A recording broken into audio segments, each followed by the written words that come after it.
तीन बहू की तीन तरह की रसोई। रेखा दीदी, मैंने तुम्हें बोला ना कि आज सिर्फ सलाद वाला खाना बनेगा। ज्यादा हैवी खाना रात के समय बिल्कुल भी अच्छा नहीं होता। अरे मैंने बोला ना कि आज मैं छोले और पूरी बनाऊंगी। मैंने छोले उबाल कर भी रखे हुए हैं। मुझे बार बार तुम्हें एक ही बात क्यों बतानी पड़ी? हमेशा तुम दोनों की मर्जी क्यों चलेगी? मैं तो अपने लिए पुलाव बनाऊंगी। ना वो ज्यादा हैवी होते हैं और ना ही ज्यादा डाइट वाले। अरे ना ही ज्यादा डाइट करके अपने शरीर को परेशान करना है मुझे, और ना ही ज्यादा हैवी खाकर मुझे मोटा होना है। मुझे तो बस अपने आप को मेंटेन रखना है। देखो, मैं सबसे छोटी बहू हूँ। अब मैं जानती हूँ क्या चीज ट्रेंडी है और क्या चीज फैशनेबल है। अगर तुम लोगों को भी मेरे जैसा फिगर चाहिए तो जो मैंने बोला है वही बनेगा। नहीं नहीं नहीं नहीं नहीं, मैंने बोल दिया ना, मैं सबसे बड़ी बहू हूँ। सभी घर वालों को छोले की सब्जी बहुत अच्छी लगती है। मैं तो छोले की सब्जी बनाऊंगी, वो भी देसी घी डालकर। बहुत बढ़िया लगेगी। रसोई में वो इसी तरह से लड़ रही होती हैं। दरअसल तीनों बहुओं की अलग अलग तरह की रसोई होती है। एक बहू को ऑयली खाना पसंद था, एक बहू को सादा, और एक बहू स्ट्रिक्ट डाइट फॉलो किया करती थी।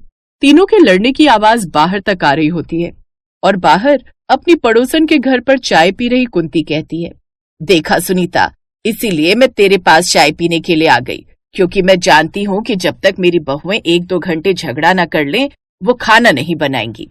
कुंती, फिर तू उन तीनों को अलग क्यों नहीं करती? अगर कल को इन सब की लड़ाई झगड़ा ज्यादा बढ़ गया तो? देख सुनीता, तू भी जानती है कि आज नहीं तो कल इन लोगों को अलग होना ही है। जब तक एक दूसरे के साथ हैं तब तक ठीक है, उसके बाद जब लिखा होगा तभी इन्हें अलग कर दूंगी। अब कुंती चाय पीकर और कुछ देर अपनी पड़ोसन से बात करके घर आती है। वो रसोई में जाकर देखती है तो एक बहू चायदानी पकड़कर खड़ी थी, एक बहू के हाथ में बेलन था तो एक बहू के हाथ में झाड़ू, और तीनों ही आपस में लड़ाई कर रही होती हैं। उन्हें लड़ते हुए देखकर कुंती कहती है, बस करो तुम। अगर मेरे शरीर में जान होती तो कभी तुम तीनों को रसोई की जिम्मेदारी संभालने के लिए कहती ही नहीं, लेकिन तुम तीनों ने हद की हुई है। माँ जी, हम तीनों में कभी भी किसी भी चीज को लेकर लड़ाई नहीं होती। बस एक रसोई है जिसको लेकर हमारे बीच में रोज लड़ाई होती है। माँ जी, हम भी नहीं चाहते कि हम अलग हो जाएं, क्योंकि इन तीनों भाइयों में बहुत ज्यादा प्यार है। कल को लोग यही कहेंगे कि तीनों बहुओं ने 3 भाइयों को अलग कर दिया। लेकिन आप ही बताइए कि रोज रोज की लड़ाई को ठीक कैसे करें? वो सब तो मुझे नहीं पता, लेकिन अभी थोड़ी देर में मेरे तीनों बेटे काम से घर वापस आने वाले हैं, और मैं नहीं चाहती कि मेरे बच्चे भूखे रहें। इसलिए तुम लोगों को जो भी करना है वो बाहर जाकर करो। खाना आज मैं बनाऊंगी। कुंती खुद खाना बनाने लगती है। वो बहुत वृद्ध थी, उसे खाना बनाने में समय लगता है। ये सब कुछ देखकर तीनों बहुओं को भी बहुत बुरा लगता है। अब तीनों बहुएं फैसला करती हैं, ये जो भी हो रहा है वो बिल्कुल गलत है। हमें कोई ना कोई तो ऐसा रास्ता निकालना होगा। क्यों ना हम तीनों एक एक समय का खाना बनाने की जिम्मेदारी ले लें। जैसे सुबह के समय हमें हैवी खाना खाना चाहिए, इसलिए सुबह का खाना मैं बना लूंगी। रात के समय हिमानी तुम खाना बनाओ, और सारिका दोपहर के समय कुछ हल्का बना लेगी। ठीक है, अगर इससे हमारे घर की लड़ाई खत्म होती है तो कोशिश के लिए ये भी करके देख लेते हैं। इसमें कोई बुराई नहीं है। अब तीनों ही बहुएं फैसला करती हैं। अगले दिन जहां कुंती को ये लगता है कि सुबह भी लड़ाई झगड़े के बाद ही खाना मिलेगा, वहीं तीनों बहुएं बड़े प्यार से खाना परोस कर ले आती हैं। कुंती भी देखकर हैरान हो जाती है और कहती है, क्या बात है, आज तो तुम तीनों बिना लड़ाई के खाना लेकर आई हो। आपस में कोई फैसला कर लिया है क्या तुमने? माँ जी, आज मैंने सब लोगों के लिए राजमा और पूरी बनाई है, क्योंकि सुबह के समय हैवी खाना खाना चाहिए। दोपहर के समय रेखा कुछ पुलाव वगैरह बना लेगी, और रात के समय हल्का खाना चाहिए तो रात के समय की जिम्मेदारी हिमानी संभाल लेगी। सच बोलूं बहू, तो मेरी ये जो 3 बहुओं की 3 अलग अलग तरह की रसोई है, मुझे लगता नहीं कि इस तरह से इसका कोई हल निकल पाएगा। लेकिन फिर भी अगर इस बात से कुछ दिन घर में शांति रहती है तो मुझे कोई ऐतराज नहीं है। कुंती बहुत खुश होती है, क्योंकि 3-4 दिन तक तो घर में बिल्कुल शांति होती है। एक दिन कुंती बालकनी में खड़ी हुई थी कि तभी सुनीता कहती है, क्या बात है कुंती, आजकल तो तू चाय पर नहीं आ रही। लगता है तेरी बहुओं का झगड़ा खत्म हो गया। हाँ सुनीता बहन, कुछ दिनों से घर में शांति है, इसलिए समय ही नहीं मिल पा रहा है आने का। लेकिन मैंने कुछ फैसला किया है। आखिर ये शांति भी कितने दिन रहेगी? ऐसा ही होता है। कुछ दिनों के बाद जब कुंती का जन्मदिन था, तभी फिर से तीनों बहुओं के बीच में लड़ाई होने लगती है। कुंती के जन्मदिन पर कौन सी बहू किस तरह का खाना बनाएगी, क्योंकि तीनों बहुओं का रहन सहन और खान पान सब कुछ अलग था। कुंती की आंखों में आंसू आ जाते हैं और वो कहती है, मैं जानती थी कि तुम तीनों ज्यादा समय तक एक दूसरे से बिना लड़े नहीं रह पाओगी, लेकिन मुझे ये नहीं पता था कि तुम आज के दिन भी लड़ाई करोगी। तीनों बहुओं की नजरें शर्म से झुक जाती हैं। उन्होंने सच में बहुत मेहनत की थी ताकि उन लोगों का झगड़ा खत्म हो जाए, लेकिन उन्हें नहीं पता था कि अपनी सास के जन्मदिन के दिन ही वो फिर से लड़ाई करने लगेंगी। तभी कुंती कहती है, वैसे तो जन्मदिन पर तोहफे लिए जाते हैं, लेकिन आज मैं तुम तीनों को तोहफा देती हूँ। कल ही मैं मिस्त्री को बुलवाकर तुम लोगों की अलग अलग मंजिल पर 3 अलग अलग तरह की रसोई बनवा दूंगी। फिर तुम अपनी रसोई अपनी तरह से चलाना। तीनों बहुएं खामोश होती हैं, क्योंकि उन्होंने खुद को भी एक मौका दिया था कि बिना लड़े वो एक रसोई में काम कर सके।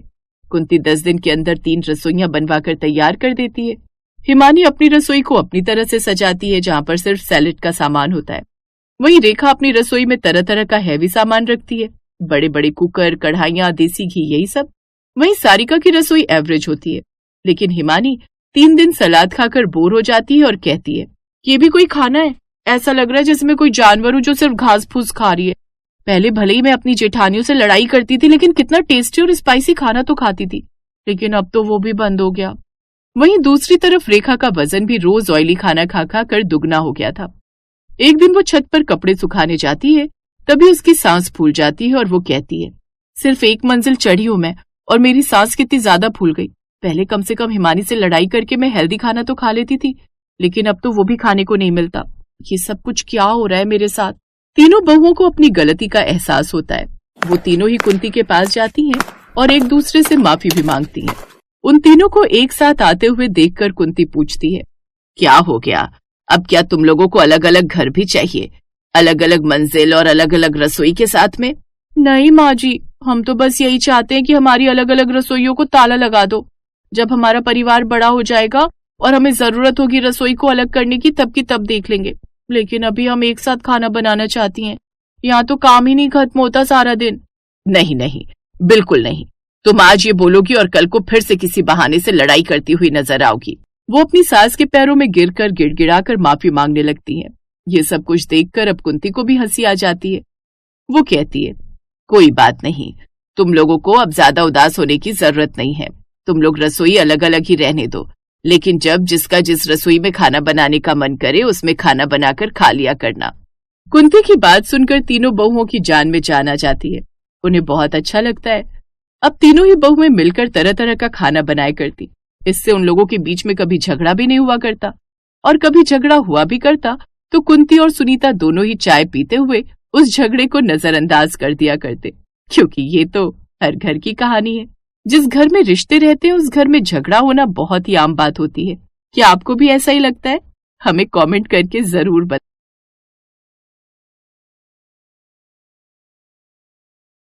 आंचल अपने पति वरुण के साथ शॉपिंग के लिए जाती है, तभी वरुण उससे कहता है, सुनो आंचल, शॉपिंग जरा सोच समझ कर करना। अभी पिछले महीने ही तो तुमने कितनी सारी शॉपिंग की थी। ओफो, अभी तो मैंने शॉपिंग शुरू भी नहीं की और तुमने अपना पैसा बचाने का लेक्चर शुरू कर दिया। अरे बाबा, लेक्चर नहीं दे रहा, बस समझा रहा हूँ। माँ की तरह अब तुम तीनों बहुएं भी बचत करना सीखो। कांति जो 1-1 रुपए की बचत करती थी, उसकी तीनों बहुएं उतनी ही ज्यादा खर्चीली होती हैं। कांति के बार बार समझाने पर भी वो अपनी हरकतों से बाज नहीं आती थी। ऐसे ही एक दिन हॉल में बैठी कांति चश्मा लगाए हुए डायरी में महीने भर का हिसाब किताब करते हुए हैरान रह जाती है और कहती है, हे भगवान, ये महीने भर का खर्चा सिर्फ इसी घर का है या पूरे मोहल्ले का है? एक महीना घर की जिम्मेदारी बहुओं को क्या दी? इन लोगों ने तो बेहिसाब खर्चे करना शुरू कर दिए। पता नहीं अब कहाँ छुपी बैठी हैं तीनों की तीनों। अरे ओ बहुओं, कहाँ हो तुम सब की सब? जल्दी से बाहर आओ। अपनी सास की आवाज सुनते ही तीनों अपने अपने कमरे से निकलकर बाहर आती हैं। तभी मंजली बहू कहती है, माँ जी, मैं जानती हूँ आप चाय के लिए आवाज लगा रही हैं, इसीलिए मैंने पहले ही चाय चढ़ा दी थी। अरे आग लगे तुम्हारी चाय को। पहले मुझे तुम तीनों ये बताओ कि आखिरकार ये सब क्या है? ओहो माँ जी, ये तो एक डायरी लगती है। हाँ, ये तो मैं भी जानती हूँ कि ये एक डायरी है और हिसाब किताब की डायरी है, लेकिन मैं पूछ रही हूँ कि इस महीने का खर्चा पूरा 40,000 रुपए बैठ रहा है। तुम लोगों ने इतना सारा खर्चा आखिर किया कहाँ? अरे इतना खर्चा तो अगर महीने में 4-5 बार मेहमान भी आ जाए तब भी नहीं होता। माँ जी, अब महंगाई इतनी बढ़ गई है तो खर्चा भी दुगना होगा। जी बिल्कुल, ठीक ही तो कह रही हैं दीदी। अब देखिए ना, परसों ही मैं अपनी सहेली की बर्थडे पार्टी में जाने के लिए साड़ी लेने गई तो 2 साड़ी ही 6,000 रुपए की आ गई। क्या? 6,000 की 2 साड़ी? साड़ी की क्या बात कर रही हो दीदी? मैं कल पार्लर गई थी तो मेरे फेशियल और वैक्सिंग के ही 7,000 रुपए लग गए। हाय राम, 7,000। हाँ माँ जी, 2,000 तो पार्लर की अपॉइंटमेंट फीस ही थी। एक्चुअली वो एक महंगा ब्रांडेड पार्लर है ना, इसलिए। मर जानिए, आग लगे तेरे पार्लर को जहाँ तू इतने पैसे फूंक कर आ गई। अब पता चल रहा है कि महीने का इतना खर्चा कैसे आ गया। अरे इतनी खर्चीली क्यों होती जा रही हो तुम तीनों? अब माँ जी, ये सब खर्चा तो जायज है ना। अब हम फालतू खर्चा करें तो बोलो। अब जिस घर में 3-3 बहुएं होंगी वहाँ खर्चा तो होगा ही। खर्चा तो तुम तीनों करवा रही हो।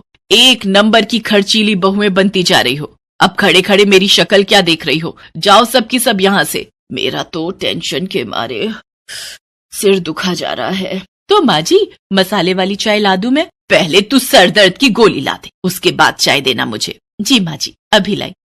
कांति सिर पर हाथ रखकर बैठ जाती है। वो कहावत है ना कि अगर घर में एक भी खर्चीला इंसान हो तो घर का सारा बजट हिल जाता है। और यहाँ कांति के घर पर तो 1-2 नहीं बल्कि पूरी 3 खर्चीली बहुएं थी। एक दिन सुबह कांति का बेटा प्रभात कांति से कहता है, माँ, मैंने कारपेंटर को फोन कर दिया है और वो दिन तक आ जाएगा आपका बेड रिपेयर करने। लेकिन माँ, मैं कह रहा था कि उस पुराने बेड पर क्या पैसे फूकने, हम आपके लिए एक नया बेड ले लेते हैं ना। अरे बेटा, जब थोड़े पैसे लगाकर काम चल रहा है तो क्यों फालतू का खर्चा करना। अजी सुनिए ना, जब कारपेंटर आ ही रहा है तो तुम मेरे लिए भी एक नया ड्रेसिंग टेबल बनवा दो। वो वाला थोड़ा पुराना हो गया है। और साथ ही उसमें बैंगल स्टैंड भी बनवा देना। मेरी सारी बैंगल इधर उधर फैली रहती है। अरे वाह, ये तो बहुत ही अच्छा आइडिया है दीदी। मेरे लिए भी एक ज्वेलरी बॉक्स बनवा देना। और हाँ, मेरा ज्वेलरी बॉक्स थोड़ा बड़ा वाला बनवाना। ओके। यहाँ मैं पैसों की बचत करने के चक्कर में पुरानी पलंग को ही रिपेयर करवाने की सोच रही हूँ, और यहाँ तुम हो कि और खर्चा बढ़ाई जा रही हो। क्या माँ जी, जब भी देखो आप खर्चा खर्चा करती रहती हो। आखिर 2 लकड़ी के डिब्बे बनवाने में कितना खर्चा आ जाएगा आपका?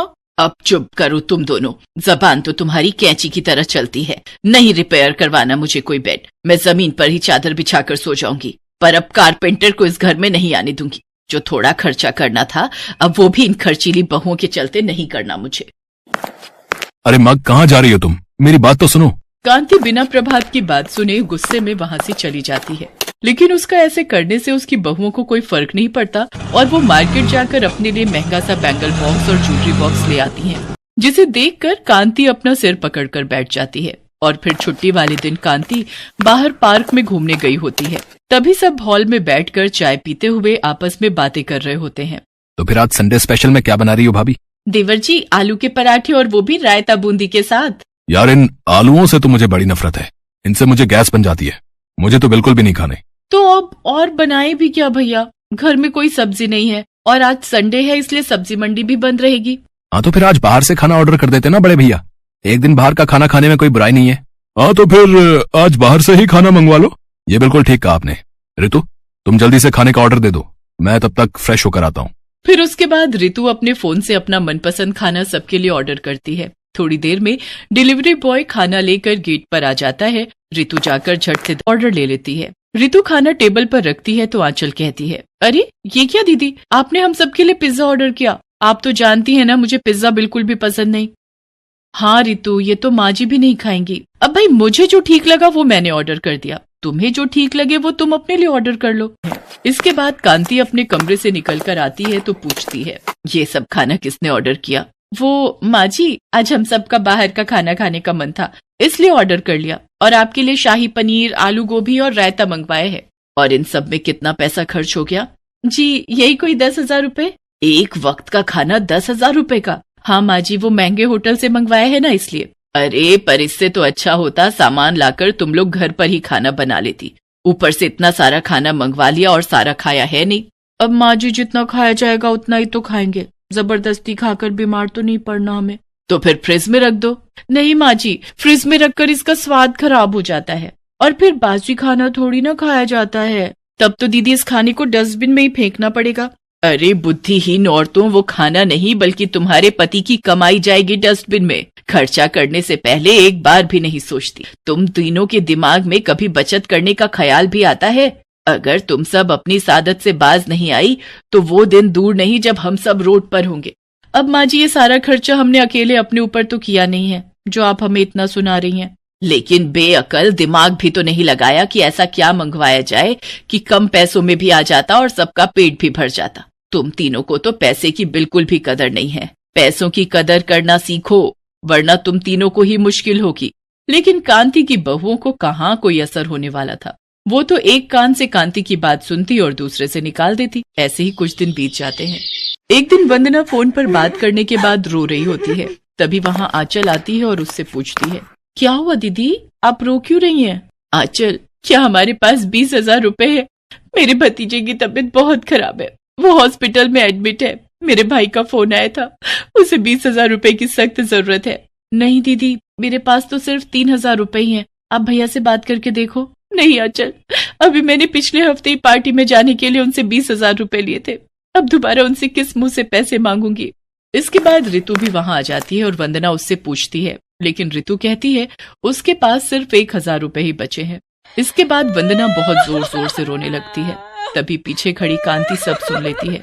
उसे देखते ही वंदना कांति से कहती है, माँ जी मेरी मदद कीजिए, मेरे भाई को इस वक्त पैसों की बहुत जरूरत है, लेकिन अपनी फिजूल खर्ची के चलते मैंने इतने पैसे उड़ा दिए कि अब उसकी मदद के लिए मेरे पास बिल्कुल भी पैसे नहीं है। हाँ माँ जी, हमें माफ कर दीजिए, हमसे बहुत बड़ी गलती हो गई। हमने अपने खर्चीले मिजाज और बेकार के खर्चों के चलते बहुत पैसा बर्बाद किया है। हाँ माँ जी, आपने हमें बहुत बार समझाया, लेकिन हमने आपकी एक भी नहीं सुनी। बिल्कुल सही कहते हैं, जब ठोकर लगती है तभी अकल आती है, वरना आज तक तो मेरी खरी खोटी बातों का तुम पर कोई असर ही नहीं हुआ। चलो, देर आए दुरुस्त आए, चिंता मत कर बड़ी बहू, तेरे भतीजे को कुछ नहीं होगा, उसके इलाज के लिए मैं पैसे दूंगी। लेकिन आज से तुम लोग मेरी बात कान खोलकर सुन लो, इस महंगाई के दौर में खर्चा कम से कम करो और जितनी बचत कर सकती हो करो, आगे चलकर तुम्हारे लिए ही फायदेमंद रहेगा। तभी वो सभी एक साथ हाथ जोड़कर कांति से माफी मांगती हैं और फिजूल खर्ची न करने का वादा करती हैं।